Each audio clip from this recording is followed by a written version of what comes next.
Good morning to all of you. आप सभी का स्वागत है आपके अपने यूट्यूब चैनल टीचर L2 में।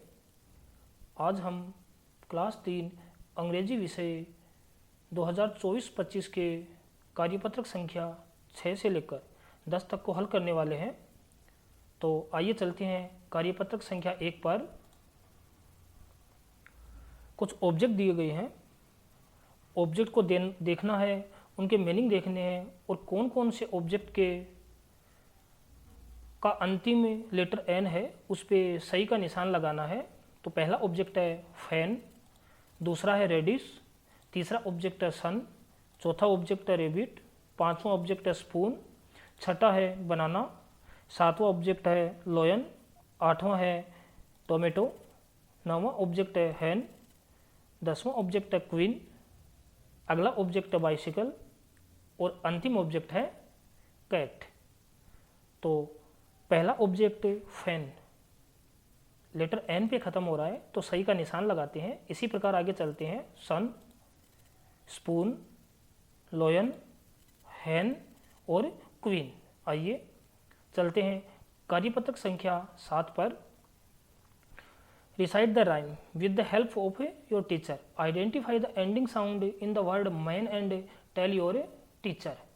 जो कविता की पंक्ति में मैन शब्द आया है उसका अंतिम शब्द अंग्रेजी वर्णमाला के अनुसार कौन सा है अपने अध्यापक को बताना है, जो कि मैन का अंतिम शब्द है N. Draw the picture of a bird flying over the mountain. नीचे एक बॉक्स दिया गया है और बॉक्स में पक्षियों के चित्र बनाने हैं जो पहाड़ों के ऊपर से उड़ रहे हैं। आपकी सुविधा के लिए एक चित्र दिया गया है, आप बना सकते हैं या अपने कला कौशल का प्रयोग करते हुए भी आप पेंटिंग ड्रॉ कर सकते हैं। आइए चलते हैं कार्यपत्रक संख्या 8 पर। Listen to your teacher and draw picture and colour them, one is done for you. Column A और कॉलम बी है। कॉलम ए में कोटेशन दिया गया है, उस कोटेशन के आधार पे कॉलम बी में आपको पिक्चर बनानी है। पहला पिक्चर है draw a picture of a cat sitting on the mat.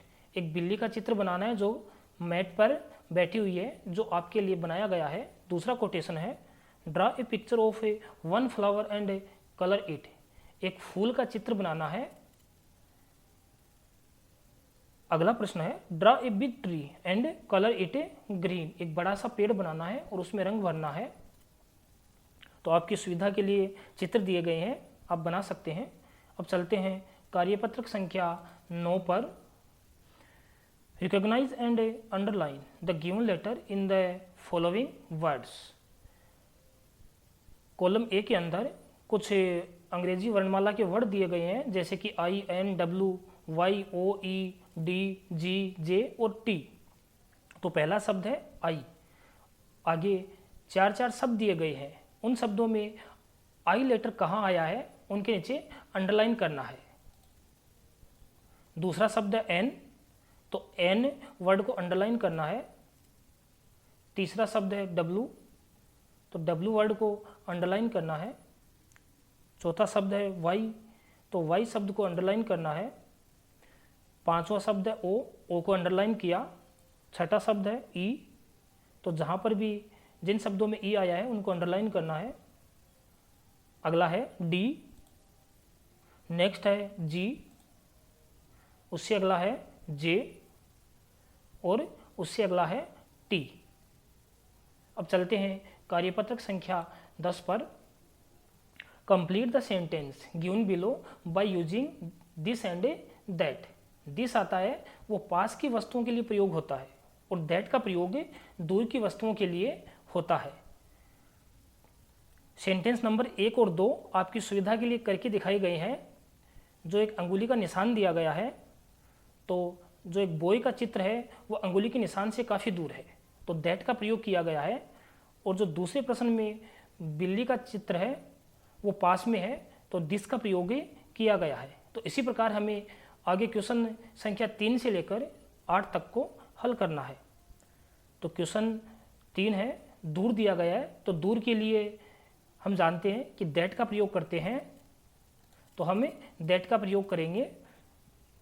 प्रश्न संख्या 4 फिर से दूर है तो दूर में हम फिर से दैट का प्रयोग करेंगे। 5 नंबर गाड़ी पास में है तो दिस का प्रयोग करेंगे।